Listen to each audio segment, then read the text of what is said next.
Hello, and welcome to the Latch Lounge podcast. My name is Amber Ginn, and today we're going to be talking about something I am very passionate about, and that is mommy guilt and mental health. So, if you are new to social media, you might not have seen all of the nonsense around motherhood and if it's hell and if it is supposed to be this hard and all of the stuff that we see being thrown around on Instagram and TikTok, talk of flamingos not being pink, all of that nonsense. And we're going to get into that today.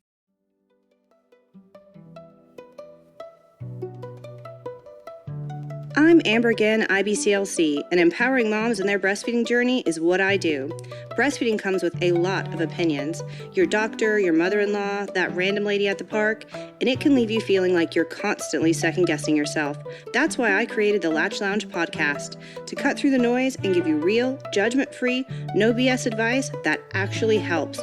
Whether you're nursing, pumping, or combo feeding, this is the place for you to get the real support and information you deserve. So grab a drink, get comfy, and let's get into it. So first and foremost, motherhood can be really hard. And anyone who's telling you that it's not, I would be a little curious about their experience and how honest they're being. I think a lot of times in the motherhood space, we don't want to be honest about the fact that motherhood can be hard because, for one, we don't want to acknowledge that for ourselves and maybe lean into the fact that we're in a hard season of motherhood, or we don't want to sound like we're not grateful.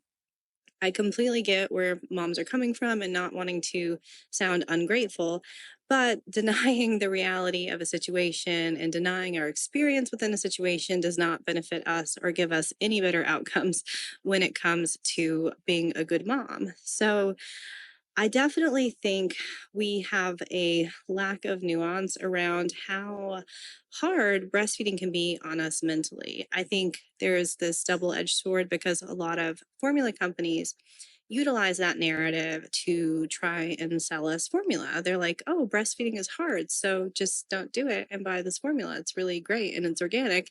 So I think, lean so heavily on the other side of not wanting to admit that it's hard because if we do, then we might fall prey to that sort of dirty marketing where people are telling us to just throw in the towel because it's difficult. I think it's really important to note that breastfeeding should not be that hard. It shouldn't be as hard as it is.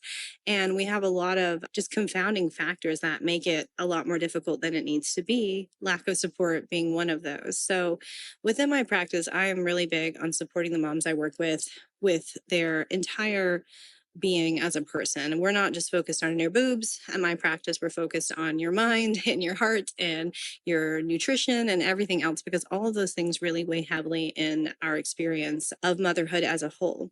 So let's talk about the issue of mental health and breastfeeding and how those things interact. A lot of mothers feel that if they are struggling with breastfeeding, that means that there's something wrong with them. And that is objectively untrue. Rather than focusing on the struggling related to supply, latch, etc., I want to focus in on the struggle of feeling like you are not enjoying breastfeeding, because that is a very true thing for some moms. Some moms just don't enjoy it. And whether it's from having had a trauma in the past that makes having a baby latched onto them feel uncomfortable, or makes having a pump latched onto them feel uncomfortable, or if it's from them having an illness or an issue that needs to be treated with medication and they can't access that while breastfeeding. There is a lot of layers of complexity to breastfeeding and mental health and the experience that moms have related to those two things. So I think it's really important that we separate our bias and suspend our opinions about whether breast is best or not, and think about the fact that breasts are attached to a human being. They're attached to a woman. And so we don't want to disassociate a mother out of her own journey. And I think that's what happens a lot, is we have a lot of women online shouting from the rooftops about how breast is best, breast is best. And as an IBCLC, I feel like that statement is kind of stupid, for lack of a better word. And I guess really what I mean to say is that it's an ignorant statement, because I don't think anyone is arguing that for a majority of babies, breast milk is the superior choice when it comes to nutrition. But that doesn't exist in a vacuum. As I said, we don't have boobies just running around that we can just go and get breast milk from. They're attached to women. And so when we start to say what is best for everyone, we are completely losing the agency that an individual woman has over her body and her feeding journey. Because at the end of the day, I think what benefits society the most is if all of us, whether we're mothers or not, whether we're women or men, doesn't matter, as long as we have sovereignty over our choices, that's what's going to benefit us as a society and move us forward across time, is if we realize that. And I think in this attempt to focus on what's healthiest and what's best, we're maligning that goal by kind of telling moms that, like, no, you just need to push through it, you just need to power through it, and breast milk's the best thing. I have so many moms who come to me and they're just like broken down, and thankfully it's not, this is a pretty rare occurrence, but moms who are like broken down by breastfeeding and they're crying and they're over it and they feel guilty and they feel ashamed and they just are not enjoying it the way they thought they were going to, or things are just a freaking mess. And we talk, and I'm like, why is it that you feel you need to breastfeed? And the most tragic thing is, a lot of the times they just say because it's best. And it's like, what the hell? Like, that's not a reason. Like, we need to have reasons that are based on our goals and our values. Just because something is best, if I tell you something's best but you don't believe it and you can't articulate why it is you believe it's best, then your ability to use it being best as motivation to accomplish a goal is super limited. So I would encourage you, if you're a new mom, if you're a mom at all, you should be really curious about your why behind whatever decision you're making with your baby or your child, whether it's related to breastfeeding, whether it's related to vaccinations or circumcision or sleep training or any of those hot button issues. Understand your why, and then your decision is correct. And that's what I think gets so discombobulated within the maternal healthcare space, within the birth worker world, within mommy social media in general, is there is not really one right way to do things. And if we are educated and confident and empowered around our decisions, then our decision is correct. It doesn't have to be the decision that our sister-in-law makes or that our best friend from high school makes. It just needs to be a decision that we feel confident about. And that's why I think, rather than focusing on what is best, we need to focus on what is best for us. Within my practice, I'm a really big proponent of framing out, what does optimal look like? Like, what would the perfect person do? We know she doesn't exist, but what would she do? And how close to her do you desire to be within your journey as a mother? And what are you willing to do to get there? I have moms who come to me and they're pumping, 3 or 4 times a day, let's say, and they're getting a couple of ounces and they're having to supplement with formula. And we'll go through and talk about, okay, what would you like to do? And let's say they'd like to feed their baby exclusively with breast milk and they don't want to use any formula. Then we'll talk about what that would look like to get there. And then we'll take a moment and we'll do something that I think is pretty radical within the space of health. We'll be like, are you actually willing to do that? And a lot of times the answer is yes. And sometimes it's no. And it's what's lacking within modern healthcare in general, as we have people go to doctors and they're like, well, you should lose weight and you should never drink and you should never smoke and you should not be so stressed and you should sleep really good. Do those things and then relieve. We're not like, do you think you can accomplish that? And if not, like, what can you actually do? Like, what's within your realm of possibility? Like, what's something you can actually control and achieve? And so, in the way I practice as a lactation consultant, that goal of focusing on what it is you'd like to do, what it takes to get there, and is that feasible for you? Because I have moms come to me and they really want to exclusively provide breast milk, but they also have to sleep through the night. And so there is a disconnect in what they want and what they need. And we can work together to make sure that we close that disconnect as best we can. If they were just to go to an IBCLC who's like, well, you couldn't possibly not pump throughout the night because then your milk supply is going to get wrecked, then they're going to feel like they're put in a place where they have to wake up during the night to pump in order to be a good mom. And so there's just so much nuance in lactation and birth and breastfeeding and motherhood. And I think we all need to just take a moment and realize that very few of us, if anyone at all, is ever going to be a perfect mother. And the more pressure you put on yourself, it's just going to make you feel overwhelmed and it's not going to help. When it comes to mental health issues that require treatment with medication, I have a lot of moms who come to me and they're really worried that if they choose to utilize a particular medication that will cause them to not be able to breastfeed, then they're being selfish and they're hurting their baby and they're taking away an opportunity for their baby to have, optimal health and to get this best food and have this best situation. And while yes, breast milk is the best thing in terms of nutrition, having a mother who has their mental health disorder treated is probably better for them than having a mother who is clinically depressed or chronically anxious or what have you. I mean, we have to think about those things when we're mothers, because in reality, the good news and the bad news of being a mom is that you're the boss. You're the boss of your body. You're the boss of your breastfeeding journey. You're the boss of your motherhood journey. You're the boss of the decisions around your child's healthcare, around everything. And that's good news because it means that you get to decide, but it's bad news because it means that you are responsible, because we can be cajoled or bullied into making a decision. And the person who bullied us is going to leave and they're not going to have to deal with the consequences of the decisions that we made.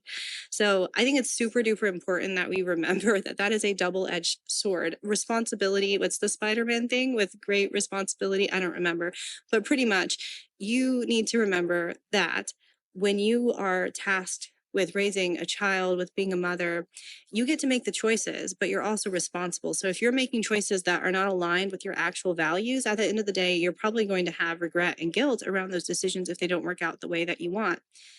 And I think, as what I like to consider myself as a veteran mom, as like an OG mom, my kids are old. They're almost 17 and 11. I can tell you with great certainty that there are decisions that I made within motherhood because someone else told me to. And I'm dealing with the consequences of those decisions or have across time. And the people who pushed me into making those decisions are long gone. And if I would have taken more time to lean into my own goals and to listen to my own intuition, I would have probably made different decisions. I have clients who I work with who are doing all of these things because they feel like they have to. And they're neglecting the fact that that postpartum experience, that time you have with your baby, those first 6 weeks, 12 weeks, 6 months, what have you, it's such a blip on the radar. By the time you are where I am in motherhood, you are not going to be so obsessed about when you introduced a pacifier or what kind of bottle you used or if they got 60% breast milk or 80% or 40%. You're not going to care about that. You're going to think back and you're going to remember how you felt. You're going to remember, did you feel empowered? Did you feel supported? Did you feel confident? When you were with your baby, were you present? Like those are the things that really matter. And while our nutrition that we provide our children is integral to their experience across their entire lifetime, their nutrition when it comes to breastfeeding, if it's from our boobs, is directly related to us. And we do not need to make a decision where it's like us or them. We do not have to feel like we are backed into a corner and we need to make decisions from this BS idea that breast is best, because breast milk is best. I will always say that. Breast milk for most babies is going to be the optimal choice, unless your baby has an allergy or whatever other health issue. But being fed from your breast, you having to pump exclusively, you having to pump at all, any of those things it's so up in the air, and you should not ever feel pressured into making a decision because of some crappy Pinterest graphic you saw that says that breast is best. We need to be educated and we need to go layers deep, and we need to understand that, like I said, the good news is you're the boss and the bad news is you're the boss.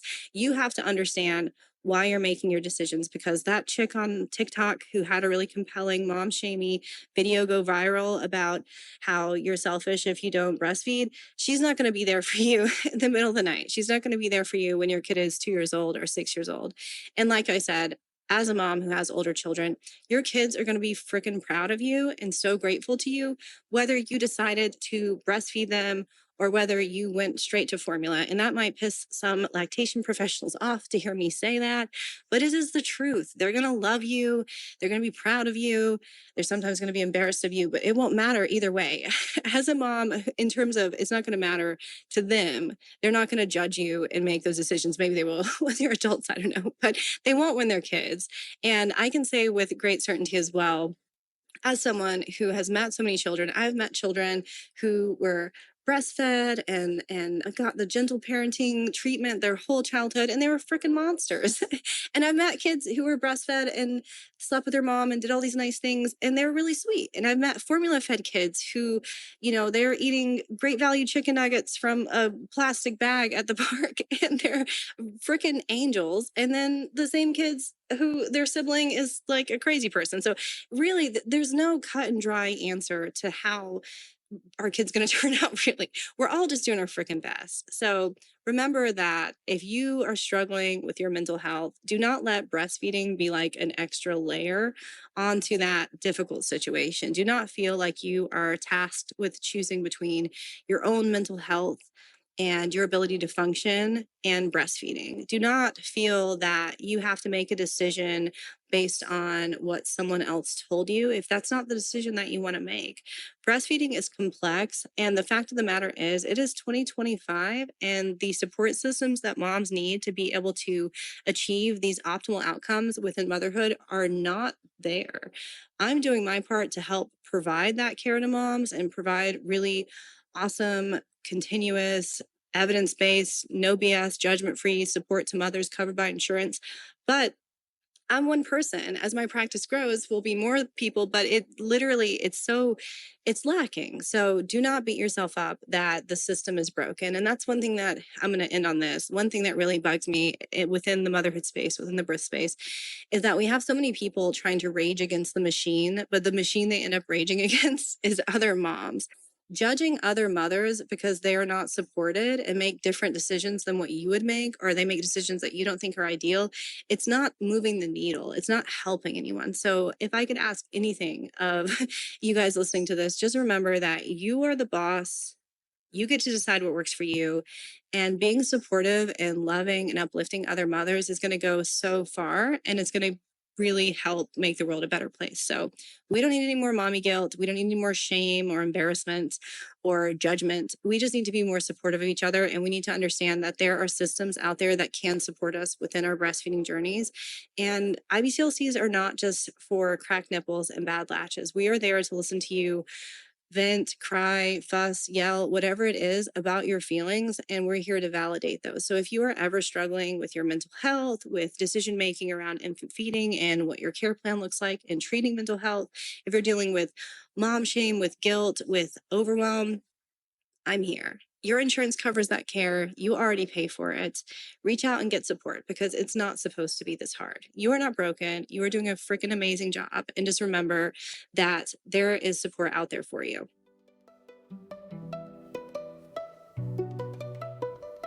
That's it for today, Mama. If this episode helped, don't stop here. Get even more support at thelatchlink.com.